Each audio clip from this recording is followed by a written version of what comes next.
Деменцијата е сериозна загуба на способноста за осознавање на една претходно здрава личност покрај она што може да се очекува од нормалното старење. Ова е темата на денешната приказна. Деменцијата не е само проблем поврзан со меморијата. Таа ја намалува способноста за учење, размислување, задржување на сеќавањето или потсетување на некое искуство од минатото, како и промена на начинот на размислување, чувствување и работење.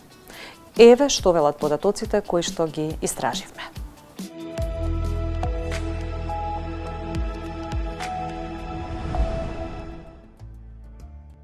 Деменцијата не е единична болест, туку представува неспецифичен синдром во кој оштетени делови од осознавањето може да бидат меморијата, вниманието, јазикот и решавањето проблеми.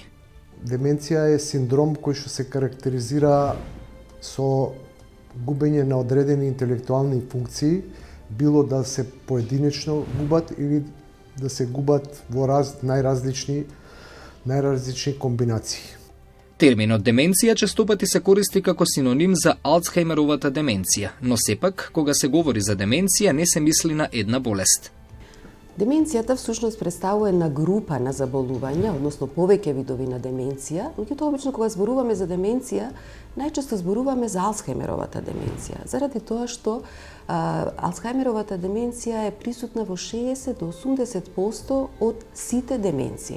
Секако после тоа доаѓа васкуларната деменција и други кои што со поголем процент се застапени во вкупниот број на деменции. Најголемиот дел се должат на дегенеративни заболувања, односно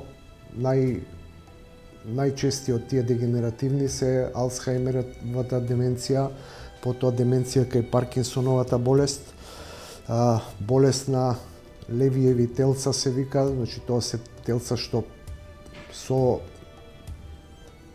патологија се верифицираат во мозокот.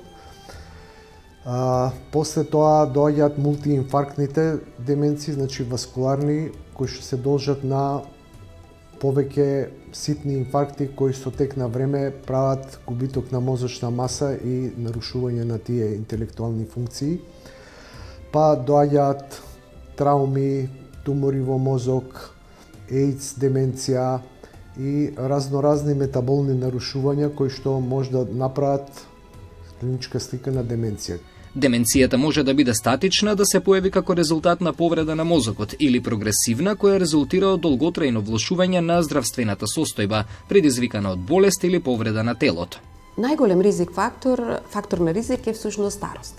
Како старееме, процентот на застапеност и можноста да добиеме деменција станува поголем. Ако зборуваме веќе над 85 годишна возраст, значи таму можноста е 20 до 30% веќе да се добие деменција.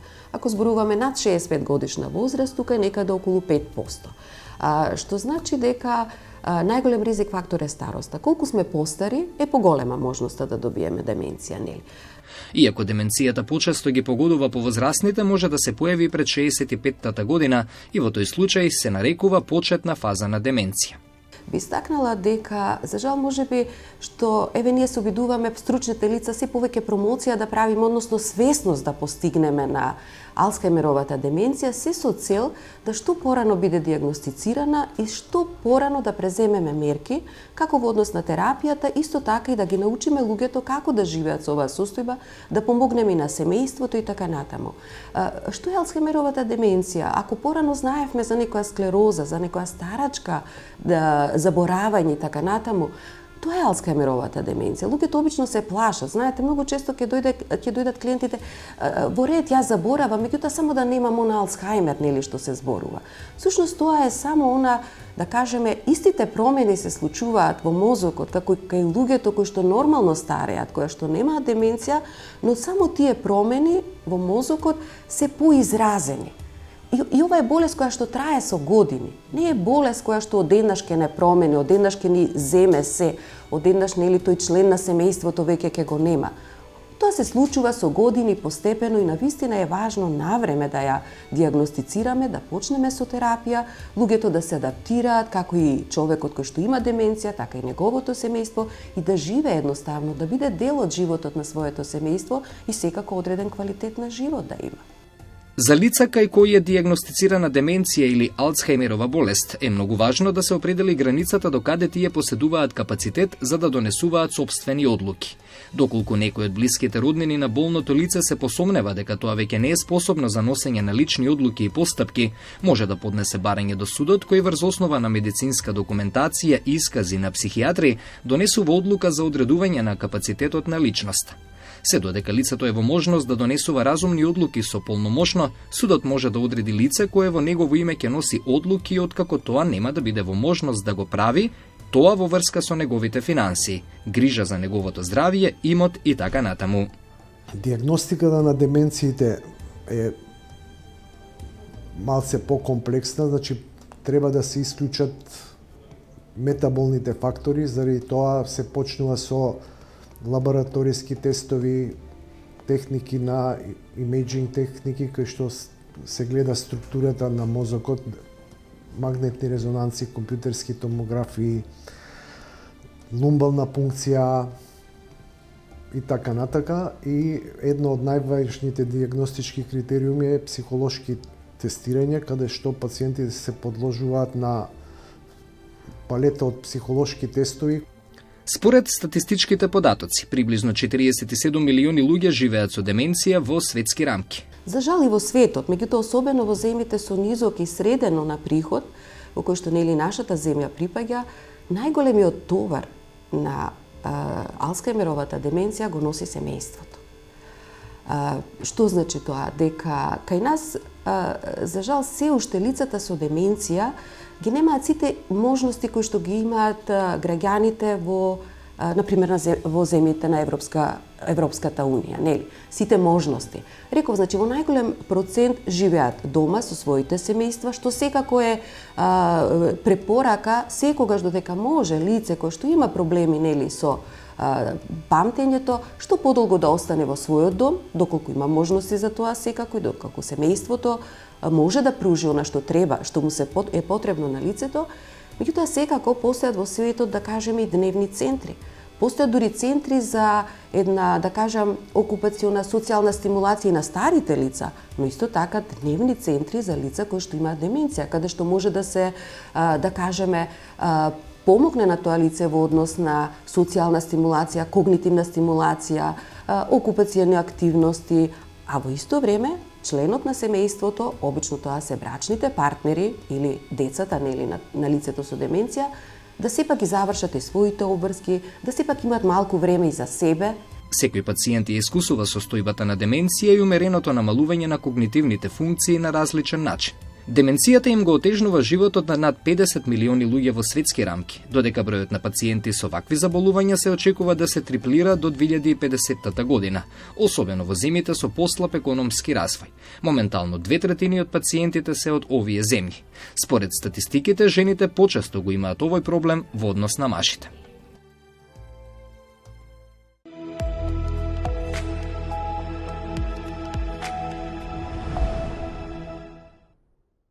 Што е деменцијата? Деменција не е единствен ентитет, подразбира збир на симптоми, но во основа станува збор за прогресивно пропаѓање на когнитивните способности, кое што не е дел, тоа сакам да го нагласам, значи не е дел од нормално физиолошко старење, туку е последица на некаков процес што се случува во централен нервен систем. Што во таа насока може да ја предизвика деменцијата? Така, баш тоа сакав да се надоврзам со тој дел.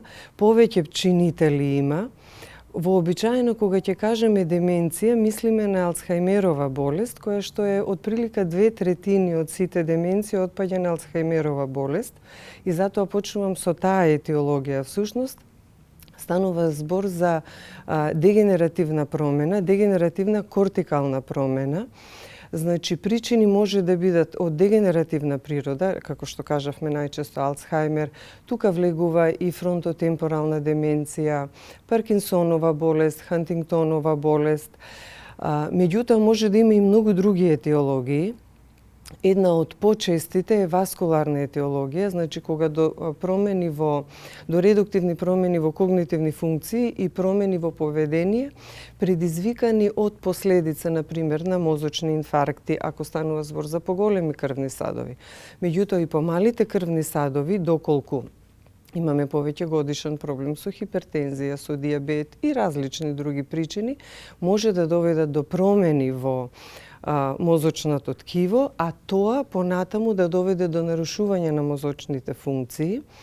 Потоа исто така причини може да бидат и од метаболна природа, може да бидат од инфективна природа, може да бидат од недостаток на некакви, нешто што е така, може би и не е толку познато, а е веројатно интересно да се спомене, недостаток на B12 може да даде клиничка слика на деменција. Деменција може да биде предизвикана и од тумори различни. Практично етиологијата е широка. Тоа е едната поделба. Деменција ја разликуваме според локализацијата на промените, може да биде кортикална, кога се зафатени горните структури, сивата маса, и субкортикална, кога се зафатени структурите што се под сивата маса.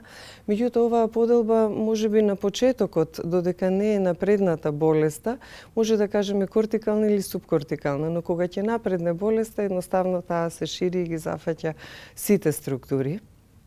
Исто така може да биде една друг вид на поделба на лечиви и нелечиви деменции. И еве, што ја споменав, например, витамин B12, со надоместување на недостатокот може да се повлече и клиничката слика на деменција. Или, например, ако е од инфективна етиологија, со средување на основното заболување се повлекува и клиничката слика на деменција. Но, за жал, тоа се помалкуте, нели, примери. Кои се симптомите за да се препознае дека се случува деменција? Јас сега ќе набројам некои симптоми кои што главно се однесуваат на дегенеративна етиологија, бидејќи многу е широка групата деменции, па не би можеле баш за сите да зборуваме. Што би сакала? Би сакала да ги истакнам симптомите кои што ако гледачите, ако некој од нив ги препознае, би им препорачала да побараат стручна помош. Вообичаено почнува со тешкоти во помнење, и тоа помнење има различни видови.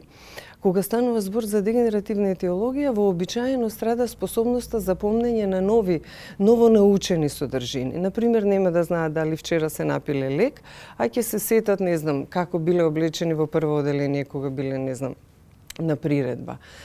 Значи, ако забележат тешкоти со нови учења, или каде ги остави клучевите, каде го остави паричникот, ако забележат тешкоти со именување, односно чувствуваат како да им недостасуваат зборови, како речникот да им се намалува, па се почесто ќе почнат мисла, не можат да ја завршат и ќе ја завршат со уфрлање на така наречени стереотипи. И се тоа, и така натаму. Или пак ќе забележат тешкоти со манипулирање на пари, со водење на финансии, нешто што вообичаено го работеле. Некој од почетните симптоми понекогаш, иако тоа не е толку често, обично е тоа карактеристика на понапредна фаза, може да се случи да во простор, особено непознат, отежнато се снаоѓаат. Например, го паркирале возилото во гаража и не може да се снајдат, не знаат каде им е. Вообичаено симптомите се дискретни во почеток и ние ретко ги добиваме пациентите во таа фаза. Кога ќе напредне, дури тогаш бараат стручна помош, за жал. И затоа сакам да ја искористам баш оваа прилика да апелирам, свесноста се менува. Се повеќе и клиенти и пациентите, меѓутоа и семејствата стануваат свесни што значи, нели, когнитивно пропаѓање и почнуваат да реагираат порано, отколку што, да кажеме, во моето минато искуство не било секогаш така. Во последно време повеќе се знае и повеќе се зборува за оваа болест. Исто сакам да напоменам дека ние зборуваме за деменции, Но пред да се случи деменција, има една состојба која што е практично меѓу нормално физиолошко старење и деменција, се вика умерена когнитивна детериорација или умерено когнитивно оштетување. Всушност, ако тогаш дојдат пациентите, тоа е најдобрата варијанта, бидејќи имаме најмногу можност да им помогнеме. Во тој стадиум се случува страдање најчесто на една функција. Меѓутоа, квалитетот на секојдневно живење не е засегнат. Лицето и понатаму е функционално, оди на работа, ги обавува вообичаените активности, но, например, забележува тешкоти и во помнење. Тоа го загрижува, реагира на тоа. Или, например, забележува дека говорот му осиромашува. Го загрижува тоа, но не му го компрометира редовните активности во секојдневното живење. Зошто е важно? Еден добар процент, од прилика околу 10 до 15% од овие лица на годишно ниво ќе премине од умерено когнитивно страдање, ќе почне да се развие клиничка слика на деменција. Ако доминирале проблеми во помнење, најчесто таа слика потоа се развива во Алцхајмерова болест.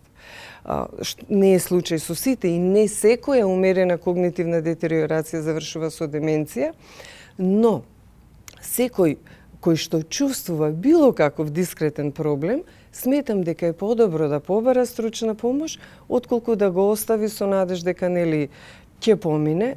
Би сакала да го патиме моментот на семејствата кои се справуваат со членови кои имаат деменција, особено во напредна фаза, дека се соочуваат со навистина тешкоти затоа што знаат да излезат, да се изгубат, па да не знаат дали се во животна опасност или не се.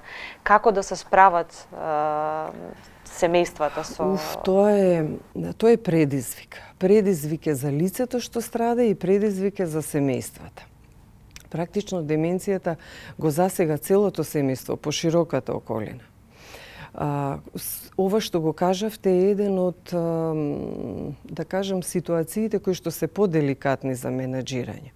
Во принцип, кога ќе дојде до таму, малку има работи што можеме да направиме. Јас, например, на пациентите кога ќе дојдат во когниција, им давам едни малецки картички, така во големина на лична карта. Тоа е мала работа, но некогаш е од клучно значење. Ги советувам да ги носат заедно на приврзок со клучеви.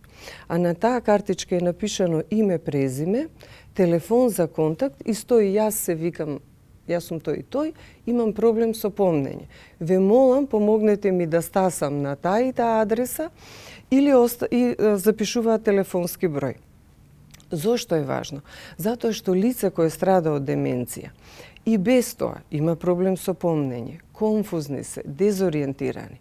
Кога ќе се изгубат, тие се дополнително и уплашени, вознемирени, така што и тоа малку знаење што го имаат, ако некој ги сретне, не може да кажат ниту име, презиме, ниту адреса, ниту телефон. И тоа се оние ситуации, нели, сведоци сме и преку социјалните мрежи, прилично е комплексно. Има и други алатки кои што евентуално може да потпомогнат. Тоа е, нели, навечер да се грижиме секогаш или преку ден, вратата да е заклучена. Ако лицето има тенденција да излегува, тогаш го вадиме клучот. Вообичаено не ги оставаме сами дома. Тоа е веќе во напреднат стадиум. Идејата е, нели, претходно да се побара стручна помош пред да се стаса до таму. Во одредени ситуации има потреба од континуиран надзор, не секое семејство може тоа да го обезбеди и тогаш се доаѓа до точка кога, нели, помислуваме на сместување во центриве за згрижување што се на стари лица. Но тоа не е единствен проблем со кој што се соочуваат семејствата. Овие лица имаат тешкоти да им обезбедат достоинствено старење. Бидејќи покрај проблем со помнење, имаат проблем со говор. Говорот осиромашува. Отежнато може да ги искажат своите потреби. Многу често се повторуваат. Семејството многу пати, затоа што тоа, знаете како, тоа се некогаш 10-15 години, губат трпение. им недостасува капацитет да се носат секојдневно. Тоа е еден тивок континуиран стрес. Стануваат нервозни, избувливи. Се компромитира често пати еден член од семејството, доколку не се во можност да обезбедат нега од туѓо лице, често пати еден член од семејството е 24/7 задолжен за овие лица. Колку се свесни да донесуваат одлуки, како во тој случај да се реагира во смисла на некакви однесувања кои што може да бидат злоупотребени, односно да бидат изманипулирани. За жал, луѓето кои што страдаат од деменција, како напредува болеста, така нивните потенцијали за расудување стануваат се позасегнати и оштетени. Доаѓа до точка каде што не може да донесуваат исправни одлуки за себе, не може да понесат одговорност, неопходен им е континуиран надзор. Во тој случај, односно во точка кога на лицето со деменција ќе се постави диагноза Алцхајмерова или некоја од другите видови иреверзибилни деменции, тогаш веќе нашите закони предвидуваат дека може да се одземе деловната способност. Деменцијата обично се засилува со тек на време. Ова значи дека постепено се шири низ мозокот и знаците што ги има лицето со тек на време стануваат полоши. Што истраживме во оваа насока?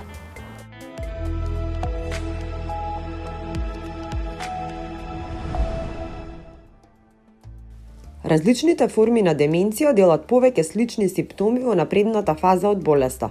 Деменцијата представува едно неврокогнитивно нарушување кое што ги погодува повеќе психички функции, но секако како најдоминантна промена каде што се случува, тоа е меморијата, памтењето. Значи, како еден од главните симптоми кај Алцхајмеровата деменција, па и другите видови на деменција е заборавеноста, која што постепено која што почнува, која што прогредира постепено, нели, а секако и страдаат и останатите психички функции, кои што ние, стручните лица, ги нарекуваме когнитивни функции, кои што се онака највисоките психички функции со кои што во развојот човекот се здобил.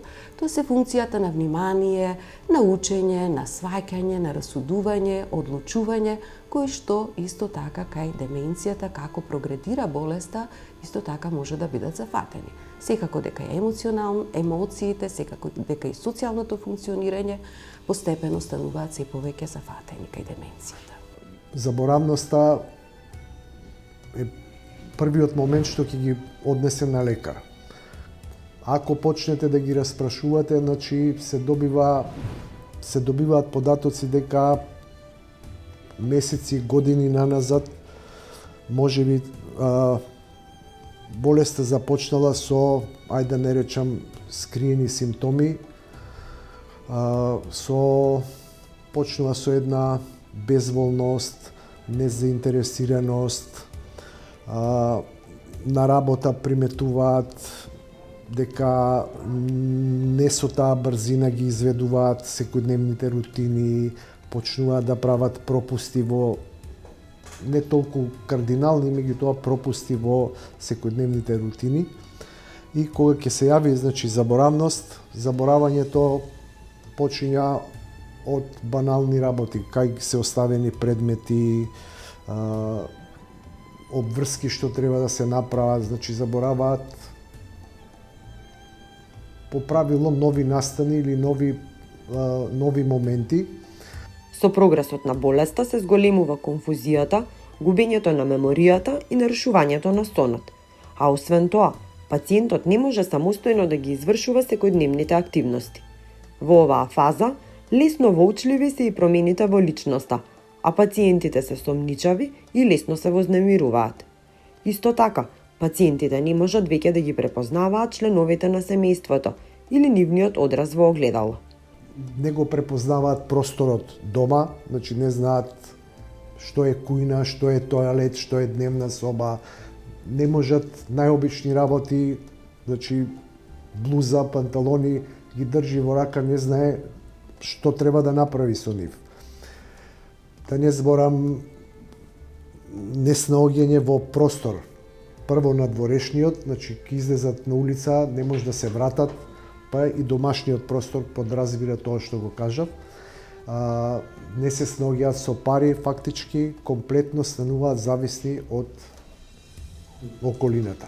Од тука, интеракцијата со пациентите кои што искусуваат последична агресија представува голем предизвик. Во тој контекст, невербалната комуникација вклучува воспоставување и одржување на контакт со очите и отворена положба на телото, придружено со бавни движења. Додека пак вербалната комуникација треба да ја рефлектира грижата за пациентот. Раните знаци на деменција може да бидат многу незабележливи, нејасни и може да не бидат веднаш очигледни. Во некои од честите знаци може да спаѓаат често губење на сеќавањето, што постепено се повеќе се влошува, збунетост и загубеност, промена на личноста, незаинтересираност за околината и повлекување во себе, губење на способноста за извршување на секојдневните работи.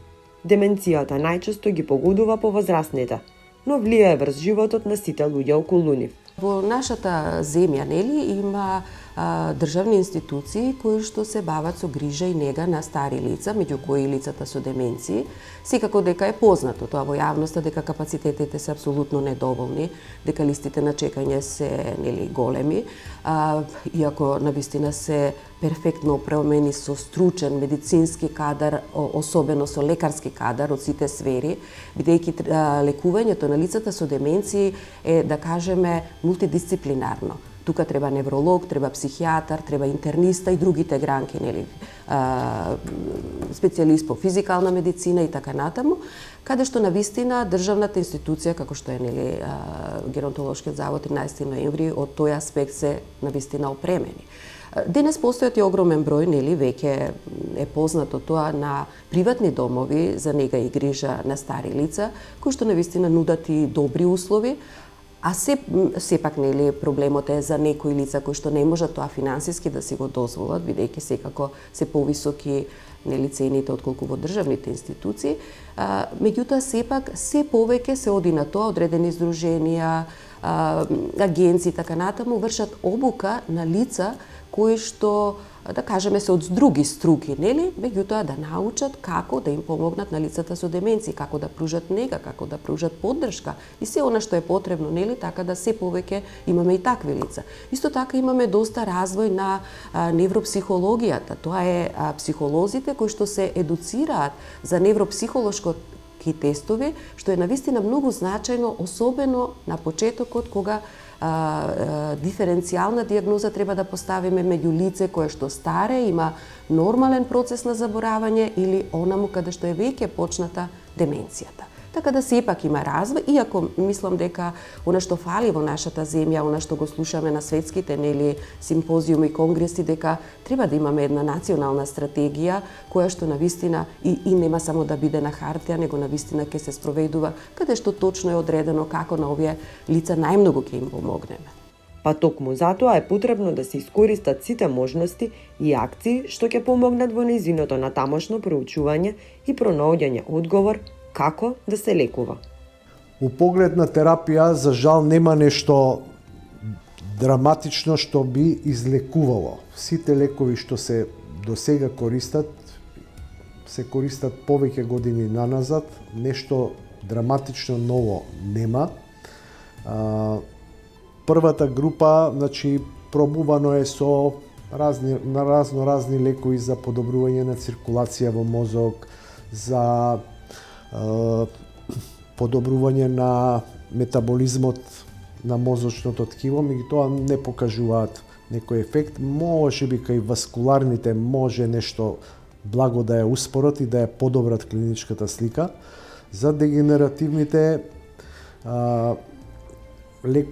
лекови на избор се најчесто два типа. Едните се лекови кои што го блокираат ензимот што го разградува ацетилхолинот, значи една хемија во мозокот, да што подолго останува во во крвта, односно во мозокот. Значи, ние имаме достапност во нашата земја, како и во целиот свет, она што се препорачува две групи на лекови. Едната група веднаш се почнува, што му тврдиме дека постои веќе почеток на деменцијата. Другата група почнува во умерена фаза, тие се достапни. Првата група се на позитивна листа, втората група за жал не е на позитивна листа, иако според мене нели апсолутно треба да биде, затоа што тоа се само два лека кои што се користат во лекувањето. Се смета колку порано се почне со лекувањето, дека резултатите се подобри.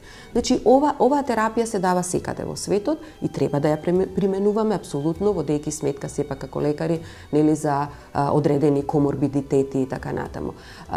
Постојат во истражување, во клинички фаза доста на лекови, да се надеваме дека еден ден ќе дојдат уште поефикасни лекови, бидејќи овие што ги имаме на располагање не се лекови кои што ќе ја спречат деменцијата, не се лекови кои што ќе ја излечат деменцијата, меѓутоа се лекови кои што значајно влијаат на прогресијата на деменцијата.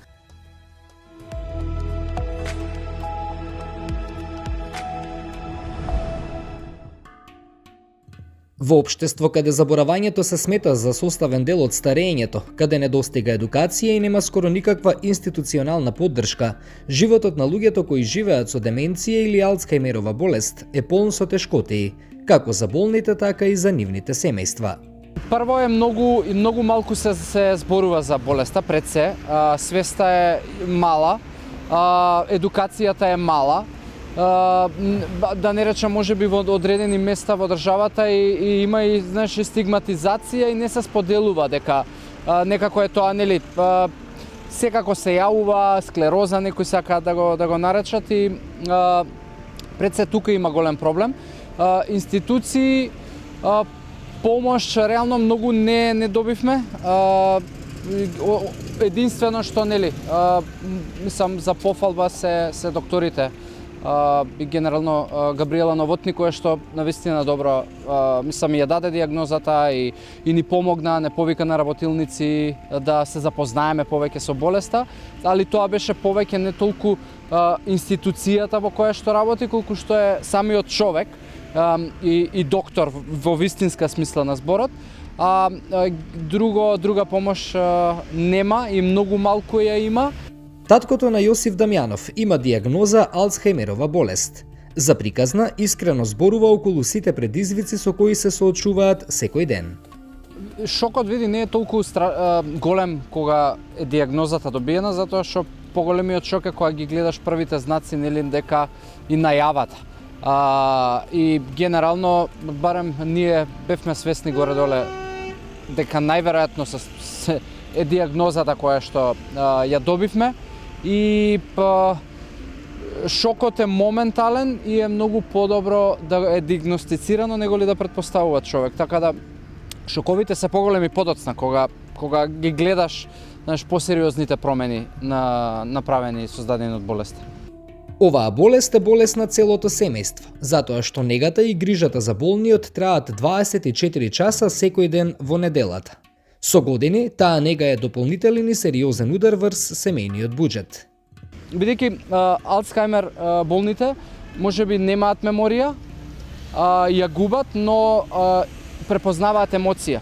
И вие ако реагирате во стилот па ти кажав, па престани и така натаму, знаете, кога давате лоша емоција, назад добивате 10 пати посилно, што е многу опасно. И често пати во незнаење како човек да реагира и да постапува, ако може би има само една личност дома која што е физички неспремна, може и вистински, мислам, проблем и ексцес да се случи и се случувало.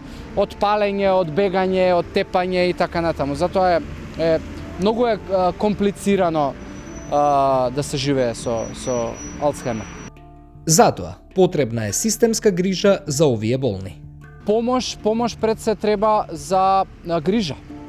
Значи, реално, во подоцнежни стадиуми од болеста, на вистина е многу тешко за човекот, еве во случајот тоа беше мајка ми кој што се грижи за болен од Алцхајмер и деменција, бидејќи станува не 100-200% зависен. Дополнително сите тие промени кои што се случуваат со темпераментот кај луѓето болни од Алцхајмер, ја отежнуваат работата со човекот и треба нега дефинитивно и би требало институциите да препознаваат и да знаете како во поразвиени земји да прво има телефонска грижа за тој што се грижи за болниот, да има едукација за како да се постапува и да соодветно и редовно се реагира со терапијата.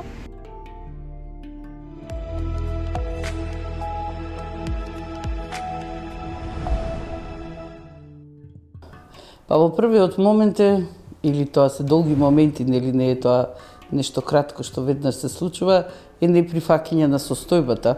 Треба долго време додека тоа не се диагностицира како што треба, што се случува со лицето кое живее со нас, што ни е близок роднина, кога го сакаме, кој досега можеби се грижел, затоа што обично се тоа родителите се грижел за нас, ги носат сите одговорности и товари и наеднаш нешто се случува со особата. Ни треба време, значи да ја откриеме диагнозата и да се прифати реалноста дека има таква диагноза, појава на деменција. После првото неприфаќање доаѓа една бура на емоции, нели, од тага, затоа што фактички ние губиме личноста која сме ја знаеле. Сега е нешто друго тука пред нас. И најверојатно големо чувство на одговорност, дека ние сега треба да направиме нешто да му помогнеме на лицето да се снајде. Често пати страв заради тоа што можеби да е отталка од дома, да излези, можеби да направи некоја белја во кујната, во куќата, ги заборава работите, се заборава себе си, не заборава нас, ги заборава имињата. И за жал, и покрај тоа што нели во нашиот систем, здравството и држава пробуваат да прават нешто, и те има издруженија кои се бават со сето тоа, најголемиот товар за решавање на оваа ситуација и за помош на болниот со деменција е оставено на семејството, односно на неговите блиски. Па сега зависи од степенот на деменција, нели до каде стигнало сето тоа, развојот и така, нели не би требало нешто многу да се промени нашето, односно да биде со многу љубов, многу разбирање, многу трпение. Некогаш кога ќе сгреши или ќе направи некоја белја или ќе излезе и нема да знае да се врати или било како, да не му се лутиме. Значи агресијата е нешто тотално излишно. Карањето, викањето, затоа што тоа не се негови волеви работи што ги решил да ги прави. Него тоа му се случува баш заради таа диагноза што ја има. И нашето агресивно однесување може само да го направи да се чувствува уште полошо, да се чувствува сега лицето виновно, засрамено, да не се чувствува адекватно со себе си. А уствари нашата идеја е да му овозможиме колку може поквалитетно да го помине она време или што го останало од животот. И да бидеме тука за него, да остане дел на семејството, да биде вклучен во сите семејни настани што ќе бидат родендени, прослави, нели, празници и тоа.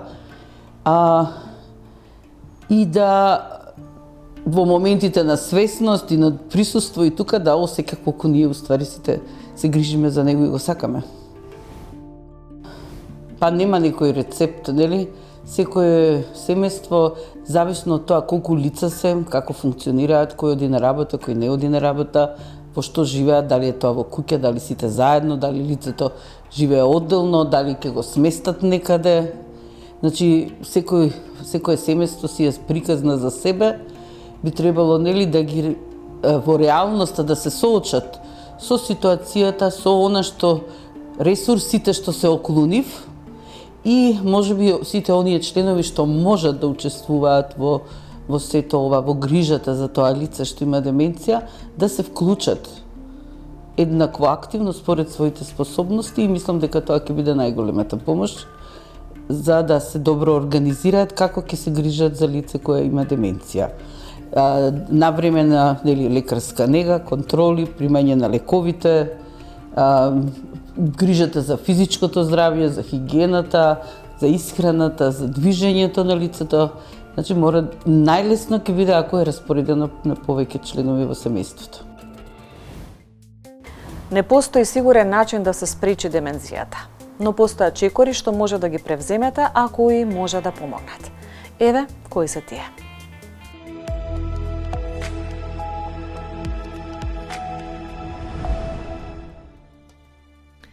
Чувајте го вашиот ум активен. Ментално стимулативните активности како што се читање, решавање загадки, играње игри со зборови и тренинг за меморија може да го одложат почетокот на деменцијата и да ги намалат нејзините ефекти. Бидете физички и социјално активни. Физичката активност и социјалната интеракција може да го одложат или забават почетокот на деменцијата и да ги намалат нејзините симптоми. Препораките се 150 минути вежбање неделно. Престанете со пушење. Некои студии покажуваат дека пушењето во средна возраст може да го зголеми ризикот од деменција и состојбите на крвните садови. Откажувањето од пушење може да го намали ризикот и да го подобри вашето здравје. Храните се здраво и спите квалитетно. Внесете овошје и зеленчук, зрнеста храна, омега-3 масни киселини кои може да ги најдете во риби и јаткасти плодови. Во ова издание на Приказна се обидовме преку стручни информации, но и преку лична приказна да ја објасниме состојбата со деменцијата, односно со што се справуваат луѓето чии членови на семејствата имаат деменција. Довидување до следната приказна.